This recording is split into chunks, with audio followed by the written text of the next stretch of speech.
দুনিয়া ডিজিটালের ভোট রঙে আপনাদেরকে স্বাগত জানাচ্ছি। আমাদের চ্যানেলটি ভালো লাগলে সাবস্ক্রাইব করুন, শেয়ার করুন, লাইক দিন এবং অনুগ্রহ করে বেল বাটনটি ক্লিক করে আপনার সাথে আমাদেরকে যুক্ত থাকার সুযোগ করে দিন।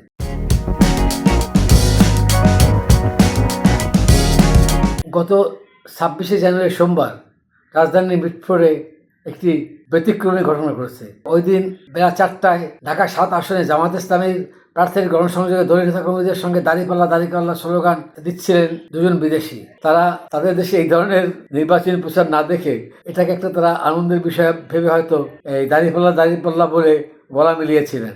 ঢাকা 7 আসনে জামাতের প্রার্থী পুরান ঢাকার অধিবাসী মোহাম্মদ এনায়েতুল্লাহ। এ সময় তার কর্মী ও সমর্থকরা কাঠ ও প্লাস্টিকের ঝুড়ি দিয়ে তৈরি দাঁড়িপাল্লা নিয়ে কর্মী সমর্থকদের নিয়ে স্লোগান দিচ্ছিল দাঁড়িপাল্লা।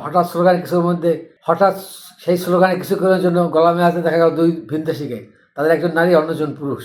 গণসংযোগ শুরুতে বিষয়টি দেখে ফেলেন একজন সাংবাদিক। এনায়েতুল্লাহ বলেন, প্রচারণা ভালোই চলছে, মানুষের কাছ থেকে স্বতঃস্ফূর্ত সাড়া পাচ্ছি, মানুষ পরিবর্তন চায়, আগে যাদের ক্ষমতায় রেখে তাদের আর দেখতে চায় না। এরপর গণসংযোগ শুরু করেন এনায়েতুল্লাহ। মিটফোর্ড এলাকায় বেশিরভাগ ব্যবসা প্রতিষ্ঠান, তিনি বিভিন্ন দোকানে গিয়ে ব্যবসায়ীদের কাছে ভোট চাচ্ছিলেন, তার ক্রমে দাঁড়িপাল্লার পক্ষে ভোট চেয়ে স্লোগান দিচ্ছিলেন। এ সময় দুই বিদেশি বিশেষ সামনে হঠাৎ স্লোগান দিতে থাকেন।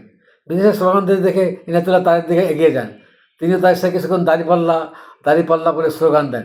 এতে এলাকায় কিছুটা ভিড় জমে যায়। জানা যায় ওই দুই ব্রিটিশ নাগরিক বাংলাদেশে তারা ঘুরতে এসেছেন। নারী প্রযোজক সাংবাদিকের কাছে জানতে চান যার জন্য তারা স্লোগান দিলেন তিনি কে। পরিচয় জানালে তিনি আবারও প্রশ্ন করেন, তুমি কি তাকে পছন্দ করো? সাংবাদিককে এরপর ধন্যবাদ দিয়ে তারা বিদায় নিয়ে চলে যান। প্রিয় দর্শক, আমাদের এই চ্যানেলটি যদি আপনার ভালো লেগে থাকে তাহলে অবশ্যই লাইক, কমেন্ট, শেয়ার এবং সাবস্ক্রাইব করে আমাদের পাশে থাকুন।